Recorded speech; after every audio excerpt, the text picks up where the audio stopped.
गीता जी का दूसरा अध्याय, श्लोक संख्या 54, 54। श्री अर्जुन उवाच स्थित प्रज्ञस्य का भाषा समाधिस्थस्य केशव स्थितधीः किं प्रभाषेत किमासीत व्रजेत किम। अर्जुन बोले, हे केशव, समाधि में स्थित परमात्मा को प्राप्त हुए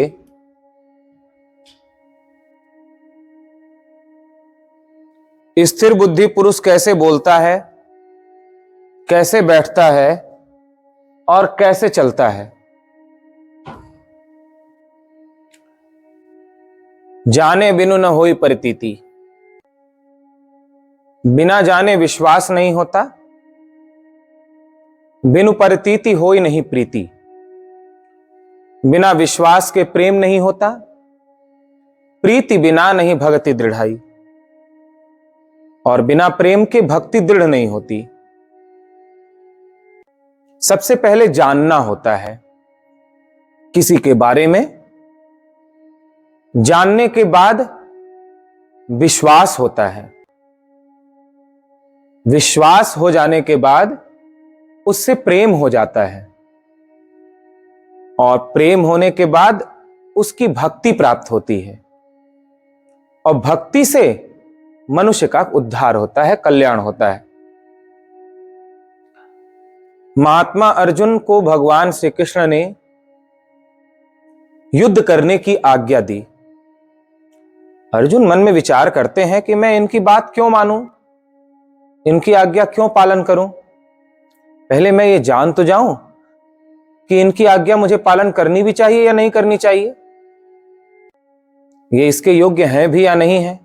क्योंकि अर्जुन विचार कर रहे हैं कि इनका जैसा आचरण है उस आचरण के अनुरूप इनका ज्ञान नहीं है, ज्ञान और आचरण का कोई तालमेल नहीं बैठ रहा है। ज्ञान तो ये बहुत उच्च स्तर का दे रहे हैं, आत्मा के स्तर की बात कर रहे हैं कि आत्मा का न जन्म है न मरण है, आत्मा न उत्पन्न होता है न नष्ट होता है। हे अर्जुन, तुम शरीर के स्तर पर देख रहे हो और मैं आत्मा के स्तर पर देख रहा हूं। शरीर के स्तर पर सुख है, दुख है, हानि है, लाभ है, जय है, पराजय है, जन्म है, मरण है। लेकिन आत्मा के स्तर पर सुख दुख भी नहीं है, हानि लाभ भी नहीं है, जय पराजय भी नहीं है, जन्म और मरण भी नहीं है। भगवान श्री कृष्ण कहते हैं कि जो आत्मज्ञानी संत होते हैं उन्हें किसी के जीने मरने का भय नहीं होता, क्योंकि वे जानते हैं कि आत्मा किसी को मारता नहीं और न किसी के द्वारा वह मारा जाता है। अर्जुन के मन में बात आई कि ये केवल आत्मा के स्तर की बात ही कर रहे हैं या आत्मज्ञानी हैं भी। इसलिए अर्जुन के मन में यह प्रश्न उठा, स्थित प्रज्ञस्य का भाषा। जिसकी प्रज्ञा स्थित है, यानी जिसकी बुद्धि ने परमात्मा को जान लिया है, जिसकी बुद्धि, जिसकी स्मृति सदा परमात्मा में ही लीन है, ऐसे आत्मज्ञानी यानी स्थित प्रज्ञ पुरुष के क्या लक्षण हैं, वो कैसे बैठता है, कैसे उठता है, कैसे बोलता है, कैसे व्यवहार करता है, हम उसकी पहचान कैसे करें। भगवान से अर्जुन कहते हैं कि संत की क्या पहचान है, जो ब्रह्मज्ञानी संत है उनकी क्या पहचान है, उनके चलने फिरने उठने बैठने से हम कैसे पहचाने कि आत्मज्ञानी है या नहीं है। मानो अर्जुन भगवान पर आक्षेप भी कर रहे हैं कि पहले मैं ये तो जान लूं कि आप आत्मज्ञानी हो या नहीं हो, क्योंकि आपके विषय में तो मैं जानता हूं कि आपने गोपियों के साथ रास रचाया, 16,108 रानियों के साथ आपने विवाह किया, आप दूसरे के घर में जाकर माखर चोरी करते थे, चुरा करके खाते थे, तो आपका यह आचरण तो आत्मज्ञानी का आचरण नहीं लगता। तो आप आत्मज्ञानी हैं या नहीं, पहले मैं ये भी तो जान जाऊं, तब तो आपकी बात मानूं। अर्जुन के मन में मानो यह भी प्रश्न है, और हो भी क्यों ना। पानी पियो छान कर, गुरु करो जानकर। ये कहावत भी लौकिक भाषा में प्रसिद्ध है कि पानी बिल्कुल छान कर पीना चाहिए ताकि वो नुकसानदायक न हो, स्वास्थ्य को क्षति न पहुंचाए, और गुरु भी जानकर करना चाहिए, क्योंकि गुरु लोभी शिष्य लालची, दोनों खेले दांव, दोनों बूढ़े बाप रे चढ़ी पाथर की नाव। अगर गुरु लालची हो और शिष्य लोभी हो, दोनों एक दूसरे से स्वार्थ का संबंध रखते हो, गुरु सोचते हो कि हमारे बहुत से चेले हो जाएं और बहुत दक्षिणा मिले, तथा शिष्य ऐसा सोचते हो कि गुरु से हमारा कोई काम बन जाए, बड़े मोटे महाराज हैं, इस प्रकार दोनों का संबंध हो तो दोनों बूढ़े बाप रे चढ़ी पाथर की नाव। वे दोनों गुरु शिष्य ऐसे ही इस संसार रूपी सागर में डूब जाते हैं, जैसे पत्थर की नाव पर चढ़कर समुद्र पार करने की इच्छा वाला समुद्र में ही डूब जाता है, पार नहीं कर पाता। ऐसे ही लोभी गुरु लालची चेला, ये दोनों यदि एक साथ हो जाएं और भवसागर पार करना चाहें तो पार करने के बाद तो दूरी है, वे दोनों डूब ही जाते हैं। गुरु कैसा होना चाहिए और शिष्य कैसा होना चाहिए? गुरु ऐसा चाहिए जो शिष्य से कछु न ले, गुरु ऐसा होना चाहिए जो शिष्य से कुछ भी न ले। शिष्य ऐसा चाहिए जो गुरु को सर्वस्व दे, और शिष्य ऐसा होना चाहिए जो गुरु को अपना सर्वस्व दे दे। गुरु कुछ ले नहीं और शिष्य कुछ बचाए नहीं, ऐसा जब गुरु शिष्य का संबंध होता है तब ब्रह्म विद्या प्रकट होती है। तो जानने बिना विश्वास नहीं होता, इसलिए अर्जुन जानना चाहते हैं कि मैंने इन्हें गुरु तो बना लिया, लेकिन ये तो गुरु दक्षिणा में बहुत बड़ी चीज मांग रहे हैं। अर्जुन ने पहले ही कह दिया, शिष्यस्ते हम शाधिमाम त्वाम प्रपन्नम, हे प्रभु मैं आपका शिष्य होता हूं। भगवान भी बड़े प्रसन्न हुए, चलो एक ही शिष्य मिला, इसको मैं उपदेश करूंगा। भगवान के पास जो भी ज्ञान है अर्जुन को प्रदान करने लगे। सबसे उच्च स्तर का ज्ञान दिया भगवान ने, सीधे ब्रह्म विद्या दे दी, कुछ कहना छोड़ा नहीं उन्होंने। शरीर को आत्मा से अलग करके सब बता दिया अर्जुन को। भगवान को बड़ा विश्वास था कि इस बात को सुनकर अर्जुन का मोह दूर हो जाएगा और यह युद्ध के लिए गांडीव उठा लेगा, लेकिन ऐसा हुआ नहीं। उल्टे अर्जुन ने आक्षेप कर दिया कि मैंने आपको गुरु बना लिया, इसका ये मतलब थोड़ी कि आप जो कहोगे वही करता रहूंगा। आप मेरे से गुरु दक्षिणा में मांग रहे हो कि अपने पितामहों को मारो, ये दक्षिणा दो मुझे। आप गुरु दक्षिणा मेरे से मांग रहे हो जो विपक्ष में तुम्हारे अपने स्वजन भाई बांधव खड़े हैं उनका वध करो, तो इतनी बड़ी गुरु दक्षिणा थोड़ी दूंगा कि मैं अपने लोगों को ही मार डालूं, उनका वध कर डालूं। चलो यदि मेरे को गुरु दक्षिणा देनी भी हो तो पहले मैं ये तो जान लूं कि आप वैसे गुरु हैं या नहीं है। इसलिए कहा स्थित प्रज्ञ से का भाषा। जो आत्मज्ञानी पुरुष होते हैं, स्थित यानी स्थित है, प्रज्ञा यानी प्रज्ञा, जिसकी प्रज्ञा परमात्मा में स्थित है, का भाषा, वो कैसा उसका व्यवहार होता है, कैसे उठता चलता बोलता है।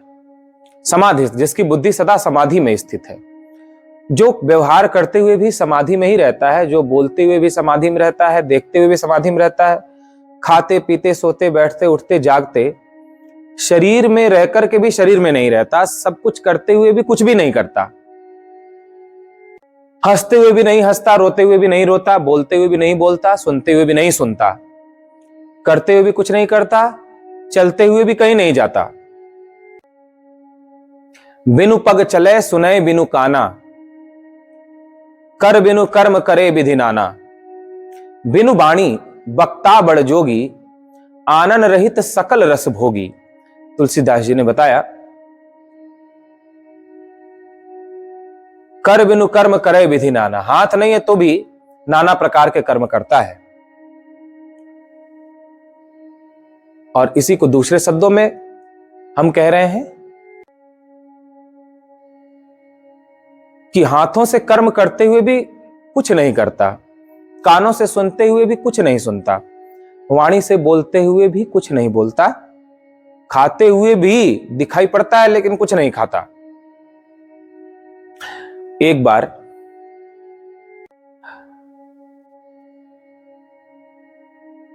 गोपियों ने भगवान श्री कृष्ण से कहा कि कोई ऐसा संत बताइए जिसको हम लोग भोजन करा दें और उनको भोजन कराने से सबको भोजन कराने का फल मिल जाए, क्योंकि यदि 1000 पुरुष को भोजन कराना हो, 100 वैदिक ब्राह्मणों को भोजन करा देने से पूरे संसार को भोजन कराने का फल मिल जाता है। उनमें भी 10 नैष्ठिक ब्रह्मचारी को भोजन करा देने से, यानी जो बाल ब्रह्मचारी हो, नैष्ठिक ब्रह्मचारी हो, बाल ब्रह्मचारी हो, नैष्ठिक ब्रह्मचारी हो, उनको भोजन करा देने से पूरे ब्रह्मांड को भोजन कराने का फल प्राप्त हो जाता है। और यदि 10 नैष्ठिक ब्रह्मचारी न मिलते हो तो एक किसी आत्मज्ञानी संत को भोजन करा देने से पूरे ब्रह्मांड को भोजन कराने का फल मिल जाता है। तो गोपियों ने भगवान श्री कृष्ण से कहा, कोई एक ऐसा महात्मा बताओ ब्रह्मज्ञानी जिसको भोजन करा दें और सबको भोजन कराने का फल मिल जाए। भगवान श्री कृष्ण ने कहा, दुर्वासा जी यहीं यमुना पार हैं, दुर्वासा जी को भोजन करा दो तो तुम्हें पूरे ब्रह्मांड को भोजन कराने का फल मिल जाएगा, वो मेरे गुरु भी हैं। गोपियां गई तो यमुना जी में भयंकर बाढ़ आई हुई थी, नाव भी नहीं जा सकती थी, यमुना जी को पार करना बड़ा कठिन था। लौट कर आई, श्री कृष्ण से कहा, हे श्री कृष्ण, यमुना जी को कैसे पार करें, यमुना जी में तो बाढ़ आई हुई है। भगवान कृष्ण ने गोपियों से कहा, जाओ यमुना जी से जाकर के कह दो, यदि कृष्ण ब्रह्मचारी हैं तो हे यमुना माता हमें रास्ता दे दो। गोपियों ने कहा, मां झूठे, हम गोपियों के साथ रहते हैं दिन रात और कह रहे हैं कृष्ण ब्रह्मचारी हैं। तो भगवान ने कहा, जाओ कहो तो। गोपियां गई भोजन पकवान व्यंजन लेकर यमुना जी के किनारे और यमुना जी से कहा, हे यमुना महारानी, यदि श्री कृष्ण ब्रह्मचारी हैं तो रास्ता दे दो। इतना कहना ही था कि यमुना जी ने तुरंत रास्ता दे दिया और गोपियां यमुना जी पार हो गई। उस पार गई, दुर्वासा जी को भोजन कराया, पूड़े मालपुए ऐसे 56 तरह के व्यंजन लेकर गई थी, उनको खूब भोजन कराया। दुर्वासा जी डकार लेने लगे भोजन करके। फिर जाते समय भी वही समस्या थी, यमुना कैसे पार करें। दुर्वासा जी से कहा, महाराज हमें यमुना पार करके उस पार जाना है, अब कैसे यमुना पार करें। दुर्वासा जी ने कहा, जाओ यमुना जी से जाकर कह दो कि यदि दुर्वासा ने एक दूब के अलावा और कुछ न खाया हो तो हे यमुना जी रास्ता दे दो। हम भरपेट खा के डकार ले रहे थे। गोपियां गई, यमुना जी से कहा कि दुर्वासा जी ने यदि एक दूब के अलावा और कुछ न खाया हो तो हे यमुना महारानी रास्ता दो। ऐसा कहते यमुना जी ने फिर रास्ता दे दिया। उस पार जाकर गोपियां खूब हंसी, देखो कृष्ण भी झूठा, उसके गुरु दुर्वासा भी झूठे और यमुना जी भी झूठी, तीनों ही झूठे।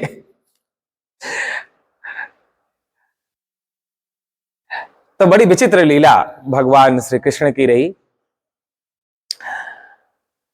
खाते हुए भी कुछ नहीं खाता, दुर्वासा जी ने खाते हुए भी कुछ नहीं खाया, भगवान श्री कृष्ण सबके बीच रहते हुए भी किसी के बीच न रहे, क्योंकि जब द्वारिका नगरी डूब गई, समुद्र में समा गई द्वारिका। देखना भागवत की कितनी विचित्र घटना है। जब काल यवन ने और जरासंध ने मथुरा पर आक्रमण किया, तो अपने लोगों को बचाने के लिए भगवान ने समुद्र के बीचों बीच द्वारिका नगरी बनाई और वहां अपने सभी परिजनों को, माता पिता को, कुटुंबियों को, रिश्तेदारों को पहुंचा दिया, क्योंकि समुद्र के बीचों बीच कोई राक्षस नहीं जा सकता था। लेकिन जब वही द्वारिका समुद्र में डूब गई और भगवान श्री कृष्ण के ही कुटुंबी परिवार के लोग दुर्वासा ऋषि के शाप के कारण से मर गए, तो सोने की द्वारिका बनने पर श्री कृष्ण को कोई हर्ष नहीं हुआ। और जब वह सोने की द्वारिका समुद्र में डूब गई, तो श्री कृष्ण को कोई विषाद नहीं हुआ, यानी श्री कृष्ण को कोई लगाव नहीं था द्वारिका से, द्वारिका के लोगों से। तो सबके बीच रहते हुए भी वे किसी के बीच नहीं थे। सबके साथ हंसते हुए, बोलते हुए, नाचते हुए, गाते हुए भी वो न हंसते थे, न गाते थे, न नाचते थे। गोपियों के साथ नाचते हुए भी नहीं नाचते थे, गाते हुए भी नहीं गाते थे, उठते बैठते हुए भी गोपियों के साथ उठते बैठते नहीं थे। तो यमुना जी से कहा कि यमुना जी रास्ता, तो यमुना जी ने रास्ता दे दिया। दुर्वासा जी ने खाते हुए भी कुछ नहीं खाते थे, खाते हुए दिखाई पड़ते थे। जब देह से वे अलग ही हैं, तो फिर देह के धर्म, उनके धर्म कैसे हुए? तो यमुना जी ने रास्ता दे दिया। इस प्रकार आत्मज्ञानी की स्थिति बड़ी विचित्र होती है। तो अर्जुन का यह पूछना है कि स्थित प्रज्ञ पुरुष के क्या लक्षण हैं? जो सदा समाधि में रहता है, जिसकी बुद्धि समाधि में रहती है। समधि से बना है समाधि। सम यानी समान, धी यानी बुद्धि, धी कहते हैं बुद्धि को, और सम यानी सम अवस्था को। जिसकी बुद्धि सम हो गई है, अब विषमता नहीं दिखाई पड़ती, जो सर्वत्र एक ही चेतन को, एक ही आत्मा को देखती है, दूसरा जिसे नहीं दिखाई पड़ता, वह समाधिस्थ कहा जाता है। जिसकी बुद्धि में समानता आ गई है, उस अवस्था को समाधि की अवस्था कहते हैं। जहां दो न दिखाई पड़े, उसे समाधि कहा जाता है। जो सदा समाधि में रहता है, हे केशव, जो स्थित प्रज्ञ पुरुष है, उसकी क्या पहचान है, उसके क्या लक्षण हैं, ये आप कृपा करके मुझे बताएं। ये बड़ा महत्वपूर्ण प्रश्न है। इस दृष्टि से भी महत्वपूर्ण प्रश्न है कि हमें भी उस स्थिति में पहुंचना है। समाधि की अवस्था हमें भी प्राप्त करनी है, जहां जाकर के शरीर संसार का लोप हो जाए और केवल एक ही रह जाए, अजर अमर शाश्वत सनातन। हमें भी धीरे धीरे धीरे साधना करके उस अवस्था में पहुंचना है। तो यह भी प्रश्न बड़ा सार्थक है कि जब उस अवस्था को हम प्राप्त कर लेंगे तो क्या स्थिति होगी। आत्मज्ञान होने के बाद, ब्रह्म विद्या प्राप्त होने के बाद, समाधि प्राप्त होने के बाद हमारी स्थिति क्या होगी, हमारे में क्या परिवर्तन आएगा। अभी जैसे हम हैं, आत्मज्ञान होने के बाद कैसे हो जाएंगे? जैसे अभी हम हैं, समाधि प्राप्त होने के बाद हमें क्या परिवर्तन आ जाएगा, या हम कैसे हो जाएंगे, हमें कोई बदलाव आएगा, हम वैसे ही रहेंगे? क्या हमारा रहना, उठना, बैठना, खाना पीना, ये बदल जाएगा या वैसा ही रहेगा? क्या बदलाव आएगा आत्मज्ञान होने के बाद हमारे भीतर? यह भी मानो इसमें प्रश्न छिपा हुआ है हम लोगों के लिए। जो आध्यात्मिक पथ पर चलने वाले साधक हैं, उनके लिए यह प्रश्न महत्वपूर्ण प्रश्न है। तो अर्जुन का यह प्रश्न हम सभी के जीवन का प्रश्न है। अर्जुन के प्रश्न को सुनकर के भगवान श्री कृष्ण ने जो उत्तर दिया, वह उत्तर भी सुनने योग्य है। अर्जुन ने पूछा कि आत्मज्ञानी कैसे खाता पीता उठता बैठता है। भगवान ने आत्मज्ञानी के लक्षण बताए, स्थित प्रज्ञ पुरुष के लक्षण बताए। उसमें क्या बदलाव आता है यह भी बताया कि जो आत्मज्ञान प्राप्त कर लेता है उसमें क्या बदलाव आता है, उसके देखने में क्या बदल जाता है, सुनने में क्या बदल जाता है, बोलने में क्या बदल जाता है, खाने पीने में क्या बदल जाता है। क्या उसके भीतर बदलाव आता है, और यदि पहचानना हो तो उसको हम कैसे पहचान सकते हैं, ये अर्जुन का प्रश्न है। तो इस प्रश्न का जो भगवान श्री कृष्ण ने उत्तर दिया, उसके उत्तर को हम लोग कल श्रवण करेंगे। आज यहीं पर वाणी को विराम देते हैं।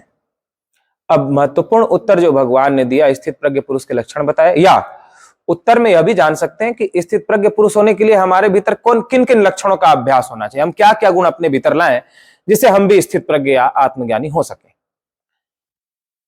वो जो उत्तर भगवान देंगे उसे कल हम लोग विचार करेंगे, उसे श्रवण करेंगे। आज के लिए इतना ही। बोलिए गीता माता की जय।